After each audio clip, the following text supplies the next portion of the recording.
So we shall see about Foreach in Mule 4 in this particular session. So Foreach is used to iterate over the records. So it is like array of, it will iterate over the array of records. So definitely you need to have array as your input. So let's see how Foreach is there, like by default what are the configurations, and let's learn more about Foreach in this session. So Foreach you can find it under core component, and under core component you can find it under the scopes. So just drag and drop this for each over here. Okay, so by default when you are dragging and dropping for each, you can see the default configurations like collection is empty. Whenever collection is empty, that means it will take the input as whatever the input is there, whatever the payload value that is there just before for each. So when nothing is given here, you can keep anything. Okay, if you want to iterate the records which are stored in a variable, you can give something like vars.xyz, something like that. So whatever you give within collection, it will iterate the records for that particular data. Okay, if you're not mentioning anything, that means it is taking the records from the latest payload that is there just before for each. For now I don't have anything, so I need to keep some payload just before for each. Next thing is counter variable name. The counter variable name and root message, these are the two values that we are setting, to just see what is the loop count or what is the root message for that particular record. And batch size by default it is 1. That means it will iterate one record by the other. If you want to change it to 2 or more, you can keep it, so that if you give batch size as 2, then 2 records will be taken for every loop. Okay, we shall see all those things in our session. So just for now I wanted to put some dummy payload over here. Okay, let me give some values like 1 2 3 4 5 6. Okay, I'm setting this array of values over here. So by default, I told you, right, this is very important. The input for it should always be an array. Okay, so this is my set payload. So I told you when nothing is given in collection tab, that means it will take the latest payload that we are setting just before for each. So what I wanted to do within for each is I want to keep another payload. I want to do some multiplication with value 10. Okay, so I'll keep just a debugger point over here. My application is already in debug mode. Let's wait for the application to get redeployed and see how it works. So what is and you have to observe one more thing over here. I'm keeping another set payload at the end, and I wanted to show you what is the final payload that will print at this particular point. Okay, is it some payload, is it the modified payload, or is it the payload that is just before for each? That is very important to know when you are working in real-time projects and all. Okay, so my application is started. I just wanted to send the request. Okay, here you can see set payload. Okay, so set payload, let me go to debugger. Next, as soon as you are coming within for each loop, right, still your array size is 6, but when you are inside for each value itself is a payload. Okay, even though you are having like 10,000 records, whenever it enters into for each value is considered as a separate payload. That is very important point that you need to understand. Even if you are keeping the collection as vars dot something or anything, each value will be a separate payload. And you can see now currently it is my first record. Okay, also we have seen two set variables, right, for each.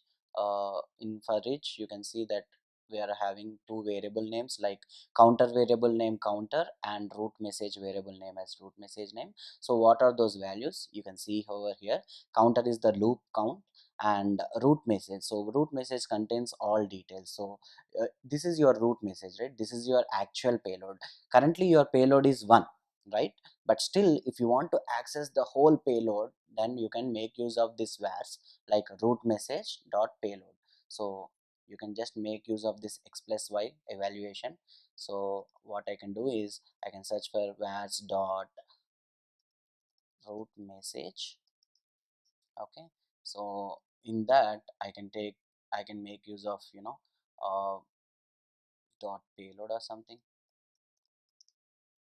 Okay, In this way you are getting the values of all the payloads, array of values, right here. So in that way you are still having the axis of your payload that is present just before for each, if at all you want to use it. Okay, so let me move over. So this is my second loop. My second, now my payload value is 2. Likewise, I'll just go through every record, 1 2 3 4 5 and 6. Okay, after 6 records are completed, it will come over after for each. Now I wanted to know what is my payload value. If you check here, this is one of the most important things when you are working with for each. Remember, the payload value that is after for each is nothing but the payload value that is before for each. Okay, whatever the payload value that we are having just before for each is always the payload that will return back after for each. It's not the modified payload. You cannot see 10 20 30 40 50 60 here now. Okay, your actual payload is coming back after for each. You can see 1 2 3 4 5 6, but not 10 20 30 40 50 60. So make sure that if you still want to use, then how. Okay, let me just send it over. So here it is printing like an object, so let me just keep output application JSON my type. Okay, so next thing what I wanted to show you here is, let me give for each batch size as 2. How it will take. Okay, I'll just save it. My project is under build automatically, so it will take 2 values uh, at a time for each loop. So that's how you can iterate over each loop if you want to take 2 values at a time. All right, let's see.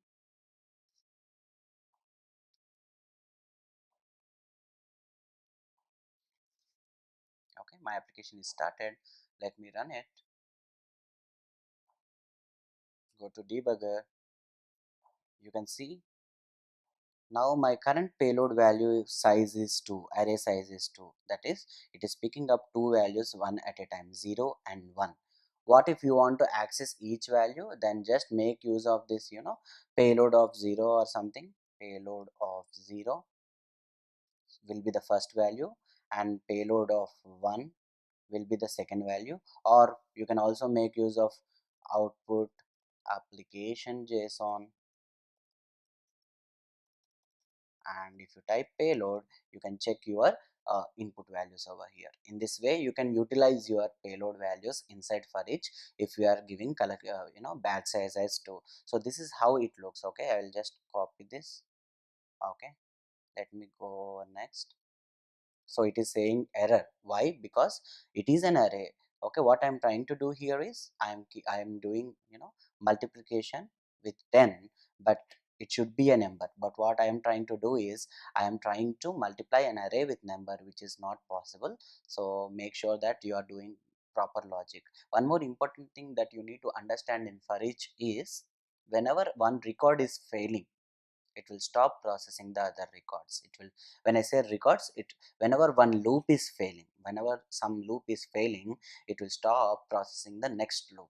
So you can see it will just come out of the application. Okay, and it will not process the other records. Okay, it is saying that it is expecting number into number, but we are sending array as number. In that case, what we need to do, still I wanted to process all records irrespective of the error. What I have to do, the alternative is just wrap that particular for each logic into a try block and keep on error continue. That is a solution to process all the records. So it just acts like a batch job now again. Okay, it's not exactly batch, but if you want to process, that's the one of the differences, right?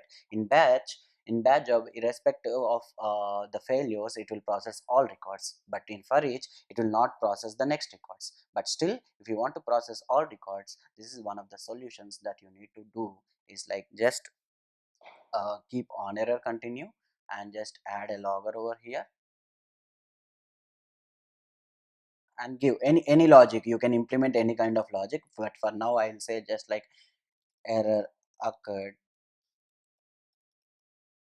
please continue. Okay, this is the logic I wanted to give. So I am saving it. Let my application gets redeployed.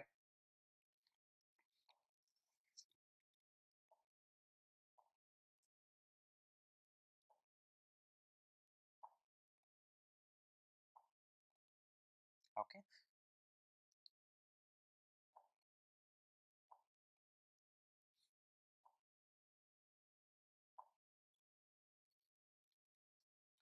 well, my application is redeployed. Let me send the request again here. Okay, so the same thing will happen. We will get error for each again because we are having batch size as 2, and we are trying to multiply an array with a number which is not correct. So it will raise as an error, go to on error continue. Okay, so now what it will do is it will process everything within on error continue. We are just printing a log, and you can see my next record is getting processed. You can see my payload values now are 3 and 4. Okay, how to check those values I have said already. You can just make use of x plus y evaluation is very important. If you are not knowing the syntax and all, debug mode is always important to check out the syntaxes that we are writing is correct or not, also to check the values what is happening in the flow and all. Okay, you can see now 3 and 4 are there. Even this will fail because same thing, array into number, so it will fail. Again it will go to on error continue, and it will process the next two records. Okay, now again if you can check, my latest payload value is 5 and 6. Okay, in this way again after coming out, okay, now you can see this will error. Let us complete this record, this loop. Now you can see again the I told you, right, the payload that is coming, the payload after for each is always the payload, the latest payload. Okay, it's not just any other payload, the latest payload that is set just before for each loop. So you can say this 1 2 3 4 5 6 will be printed same over here. You can see the same 1 2 3 4 5 6 are printed here. Okay, that's how for each works. Okay, but still if you ask me a question, Shravan, I just wanted to, get the values. Okay, I just wanted to get the values which are altered, the payload value which are altered. So what is the solution for that? I have a small solution for that, so please utilize it. For now let me keep batch size as 1. Okay, batch size as 1. Then I will drag and drop two variables over here. Okay, I'll drag and drop two variables. So here also let me modify the payload value. Let me remove value 4 and keep value a as input. Okay, let me paste it over here. So I'll say this variable as success record values. Okay, let me copy this, and I am setting this initially to empty. Okay, empty array. Next what I'll try to do is, so here whenever the payload value is like we are multiplying, what I'm trying to do is I'm dragging and dropping another set variable by giving the same name. Okay, I'm just overriding the existing variable. Okay, so what I'm trying to do here is I'll just keep output application JSON dash dash dash. I'll say vars dot, okay, vars dot successful records, which is nothing but the empty value which we have set here, plus plus payload. Payload is nothing but the value that is coming from here. That will be my success record values. All right, so next one thing, so let me change the display names for better understanding. Okay, so you can see what I'm trying to do here is I am setting a variable here, and I'm making, so and I am initializing that variable with empty array value. Again here what I'm trying to do is for each loop it will append the values of the successful records. Also I wanted to drag and drop an additional variable to check if there, for a into 10 it will not happen, right, so it will fail. So I want to keep track on the failure records as well. For the same thing you need to use the same logic over here. I'll say like failures. Okay, I'll just give a small name here. Let me put over here. Okay, click on fx, that is Mule expression language, and set this value to empty array. So what I'll try to do is I'll drag and drop another set variable again in on error continue. That's where all errors will go, isn't it? So I'll give the same name again so that it will override the existing values. So what I'll try to do is output application JSON. Okay, blah blah blah, and then I'll say was dot failures plus plus payload, because that's the value which is failing, right? So these are the two things we need to do. Okay, so this is a simple logic if you want to get the values. Now again, in my set payload you can see I am still having my payload, but still I wanted to have both successful and failure record separately. What I'll try to do is I'll just drag and drop the transfer message over here. Okay, let me remove this payload. I wanted to show you something in one transform message. I'll show you all the values how it is going to appear. So let me give application JSON. Okay, next I'll say actual payload as one of the field, and I'll try to print the payload value. Next, success modified payload. Okay, I'll say where's dot successful record values. That's how you need to retrieve the modified values inside for each modified payload values inside for each. And I'll say failure records, and I'll do where's dot failures. In this way I wanted to show is what is the payload value, still what is the payload value that is coming after for each, and what are the variable values, whether it is altering like uh, we, will we be able to get the values that are present inside for each, the variable values inside for each or not. Let's see over here. Okay, so I'm just saving it, let it get deployed, redeployed. So again I'll repeat while it is getting redeployed. I have added two variables just before for each, initializing with empty array values. Okay, after that what I'm trying to do is for each record the modified payload I am trying to append that to this particular payload. Okay, that way it will just append your empty variables. For each value it will append your payload value, and so that you can access those values. Previously we were not able to access the payload value because I told you, right, payload is always the payload that is set over here. So I am not able to get the modified payload. For that reason I am doing this process. Let's see if the application is deployed. Yes, it is started. Let's debug the application. Click on send. So my Mule debugger. Next, next, next. Okay, now you can see I have variables here, success variables and success record variables, and failures are set to empty. Now we are within for each. Your first value is 1. All right, now after multiplying it with 10, your current value is 10, isn't it? You can see over here, right, 10.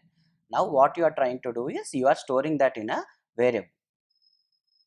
Okay, I know why it is giving error out, because I am using plus plus. You need to add plus over here. So give me a second. Let me resume everything. It will error out for each and everything. Okay, it is same error. So let me just go over this. We need to append two arrays, right? You need to use single plus. Okay, so let me do that.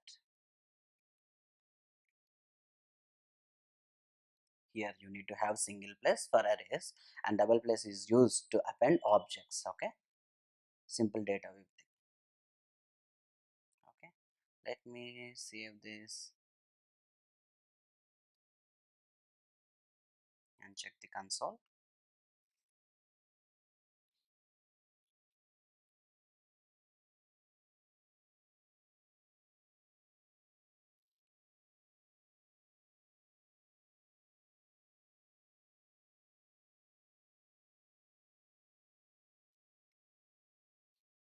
So you have to consider all these points whenever you are using for each. Okay, my application is started. Let me run again. So here 1, 2, 3. Okay, so value 10, it is successful. Okay, next value is 2, and you can now check your current successful records, right? You can have this value 10, you can see the value 10.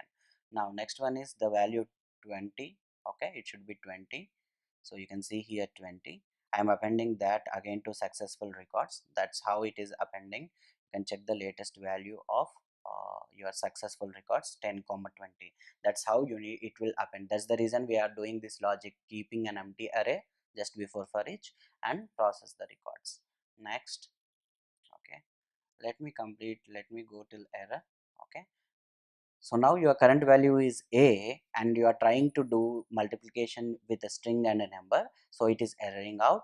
Then what it is doing is it is going to on error continue, and it is now it is appending that to failure records. Now if you see the latest here, right, the latest thing, in successful records you can have 10, 20, 30, and in failure records you can see value a. Okay, let me process the next two records, which is 5 and 6. Okay, as soon as you are coming out of for each loop, you can see your, I told you, right, your payload is always the payload that is set just before your for each. Okay, that's the reason. Now you can see your variable values are getting modified. You can see 10, 20, 30, 50, 60, 10, 20, 30, 50, 60 are the successful records, and the failure record is a. So variable values are always modified and accessible after for each, but payload values, the original payload cannot be accessed after for each. So that is the reason to have those values we are doing all this logic over here. So if you just come out of this for each loop, you can see my actual payload is still 1 2 3 4 1 2 3 a 5 6, and these are the successfully processed modified payload, and this is the failure records. Okay, in this way you can make use of for each. Another one more important thing, most of them will think that do we need to keep only payload value, or can't we keep any other thing? So what I'll try to do is I'll just keep a set variable over here, right, and then copy the same values. I'll remove set payload. Okay, it's not that you need to give only payload as the input for your for each, you can use set variable also for that. So what I'm trying to do is details, I'll keep something like details, my variable name. Okay, in for each what you have to do is, previously we have seen that collection is there as empty, that means it is payload. But now if you want to use some variable, if you want to iterate any other variable details, you can just make use of this is how it works. Okay, you can see vars dot details is what I have given. Okay, even though if you are giving vars dot details, each value which is coming inside for each will always be a payload, again separate payload, that you have to understand. Let me show that one point and complete that part. Let's see if our application got redeployed.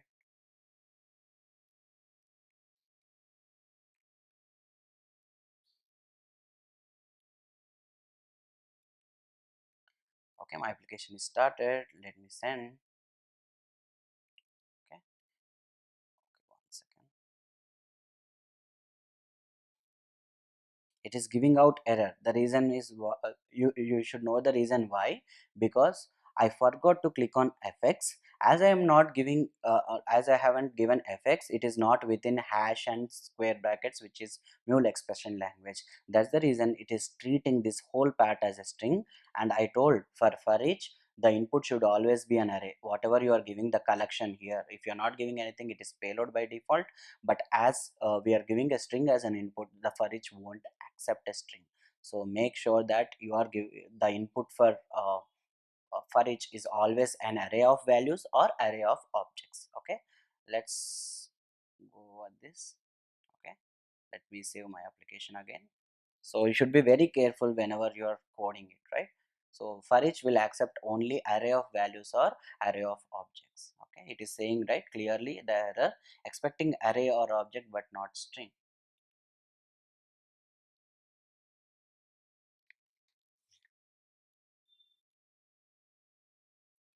let me check the console.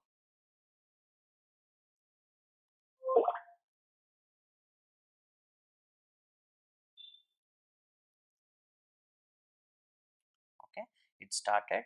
Let me send the request again.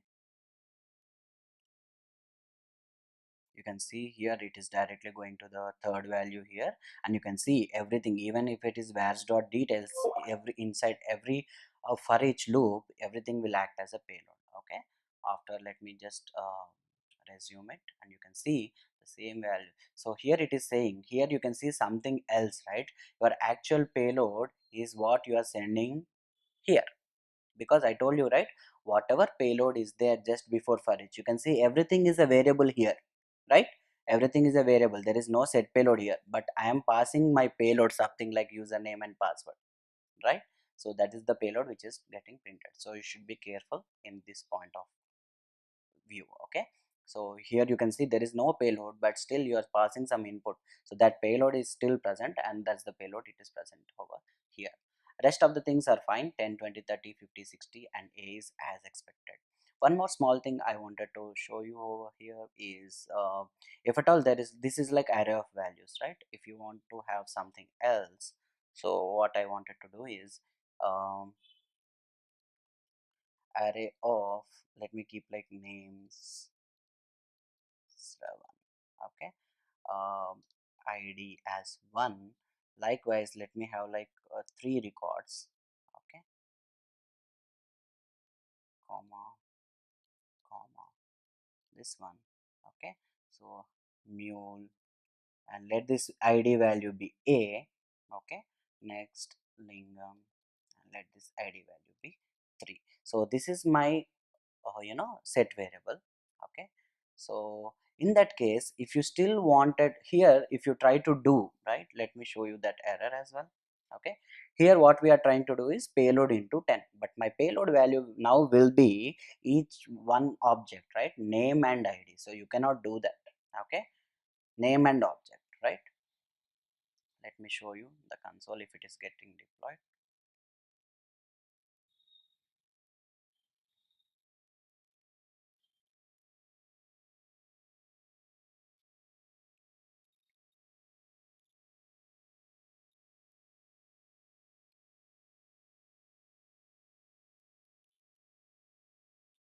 Okay, it is started, and it will give error at the first record, its first loop itself, because we are trying to so here current payload value is like name and id, but we are trying to multiply with a number. So in that case, you have two options. One is either, so let me just complete this, let me mute the breakpoints. You can see here, uh, my failed records are like everything. Okay, all 3 records are my failed records. Okay, in that case, what you have to do is either change set payload over here, like payload.id over here, or you can still in for each you can do this part also. Okay, vars.details.id, you can do both things. Okay, both are one and the same. So I'll just save it, and with this, you have to know that few things while it is getting deployed again. Few things you need to keep in mind is the payload value after for each is always the payload value, the latest payload value that is there just before for each. The modified payload value will not be accessible after for each. Okay, so in that case, what if you still wanted to know, extract the values which are modified, you can make use of variables, set variables and all. Okay, and also, like, if default value for collection is always payload if you're not giving anything. Okay, next let me send the request over here. Okay, so here it is failing for the third record, which is a. Okay, rest everything is same. Okay, you can see now, you know, we have your actual payload is what you are sending here, and success records are 10 and 30 because we have only 2 records here, right? Only 3 records. Let me show you. Only 3 records, that is 1 and 3 ids, and the other id is a. So this is failing. Okay, so this is pretty much about for each. So hope you have liked this session, and keep practicing.